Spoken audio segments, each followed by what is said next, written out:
పూలు మొక్క మీ ఇంట్లో ఉంటే చాలు సిరులు కురుస్తాయి. లక్ష్మీ కటాక్షమే.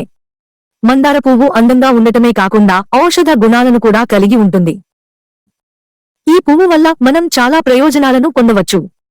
ముఖ్యంగా ఈ పూల కారణంగా పేదరికం తొలగిపోతుందని, లక్ష్మీ కటాక్షం కలుగుతుందని జ్యోతిష్కులు అంటున్నారు. మందార పువ్వు దరిద్రాన్ని దూరం చేస్తుంది అంటారు. ఈ పూలతో పూజ చేస్తే లక్ష్మీదేవి అనుగ్రహం లభిస్తుందని చెబుతుంటారు. మందార పువ్వుతో మనకు ఆనందం, శ్రేయస్సు, సంపద లభిస్తుందని కూడా చెబుతారు. పువ్వు మీ ఆర్థిక పరిస్థితిని మెరుగుపరుస్తుందని నమ్ముతారు.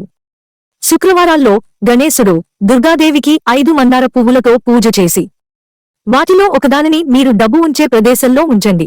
ఇలా చేస్తే ఎలాంటి ఆర్థిక ఇబ్బందులు ఉండవని 11 శుక్రవారాల్లో లక్ష్మీదేవికి మందార పువ్వులు సమర్పించడం వల్ల వివాహ సమస్యలు తొలగిపోతాయి. ఇది ఇంట్లో ఆనందం మరియు శ్రేయస్సును కూడా పెంచుతుంది.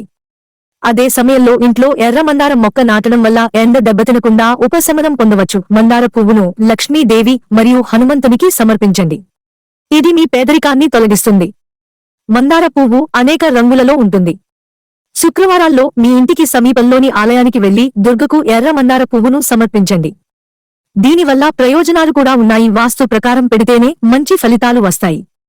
అలాగే మందారం మొక్క కూడా మనం దానిని సరైన దిశలో ఉంచినట్లయితే దాని నుండి తగిన ప్రయోజనాలను పొందవచ్చు.